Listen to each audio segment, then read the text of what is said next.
हाँ रुपए जी। हाँ हाँ।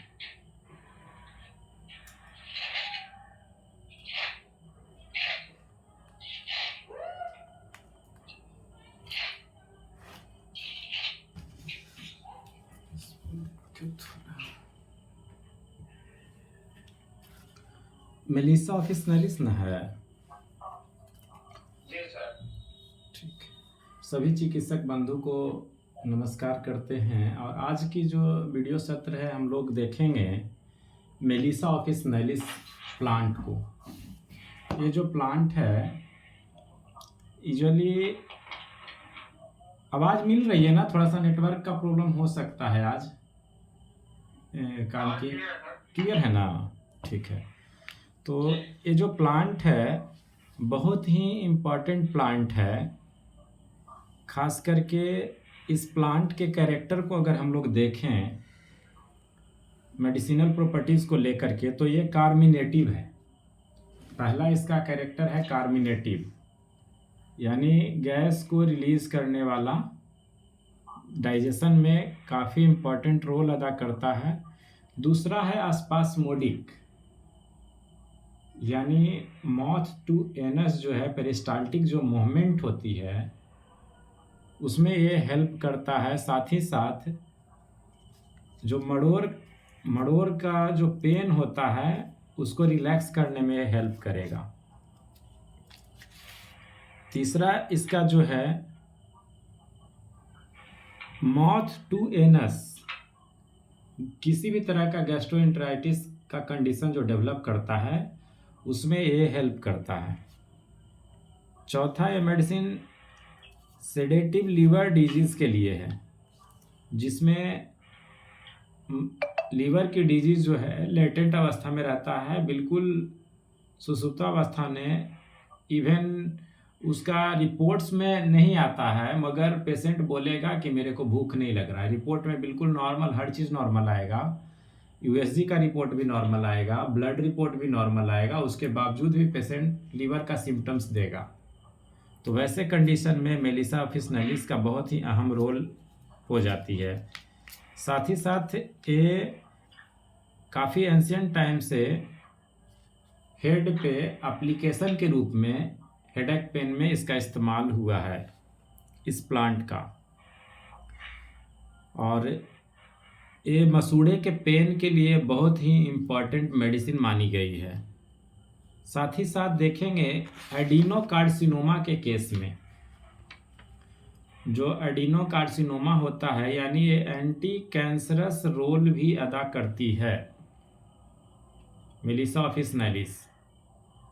और इसका एक बहुत ही इम्पॉर्टेंट कैरेक्टर है जो वोमिटिंग को रोकने में, किसी भी तरह का वोमिटिंग को रोकने में सक्षम है प्लांट।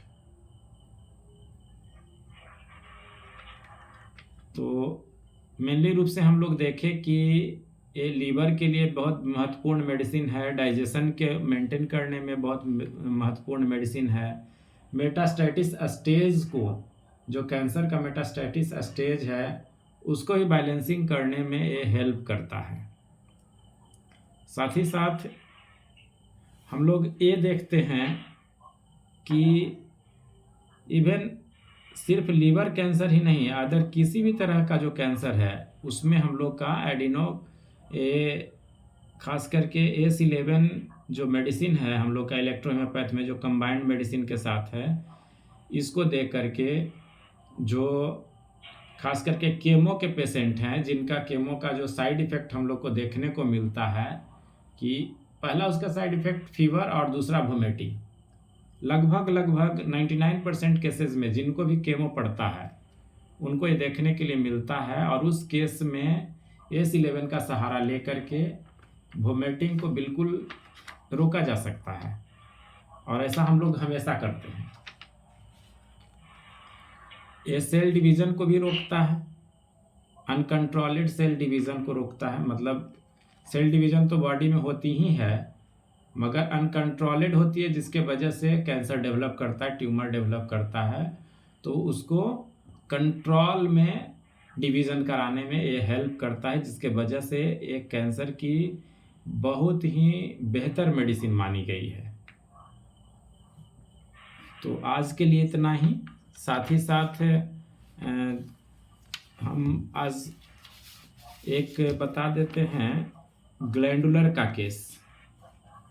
एक ब्रेस्ट ग्लैंड का केस है। बायलेटरल ब्रेस्ट में ग्लैंड था पेशेंट को, और उस पेशेंट को जो मेडिसिन चलाए हैं, काफ़ी पेन से बहुत ज़्यादा परेशान था। और वो पेशेंट जो है होम्योपैथ के एक चिकित्सक का बच्ची थी। होम्योपैथ के एक प्रैक्टिशनर थे, उन्हीं का बच्ची थी। नाम लेना ठीक नहीं होगा क्योंकि काफ़ी पुराने चिकित्सक थे। तो उनका 15 दिन पहले का ट्रीटमेंट है, जिसमें पहली मेडिसिन जो हमने सिलेक्शन किया था कैंसरेसो-4। दूसरा मेडिसिन जो सिलेक्शन किए थे एंजियोटिक-3। तीसरी मेडिसिन जो है फेब्रिफ्यूगोवन, और चौथा मेडिसिन डब्ल्यूई। और एप्लीकेशन के लिए इस्तेमाल किए हैं C5, A2, S5 और बाई इलेक्ट्रिसिटी। पेशेंट काफ़ी पेन से परेशान रहती थी, और लगभग पूरा ब्रेस्ट का देखा जाए तो 1/3 पार्ट जो है बिल्कुल हार्ड हो चुका था, जैसे लग रहा था कि बिल्कुल पत्थर जैसा हार्ड था। तो हम लोग जो है उसका ट्रीटमेंट स्टार्ट किए थे। हालांकि वो रिपोर्ट्स मेरे पास जो आया था उसमें 2 साल पहले का ही रिपोर्ट 23 का रिपोर्ट था, जुलाई 2023 का रिपोर्ट था।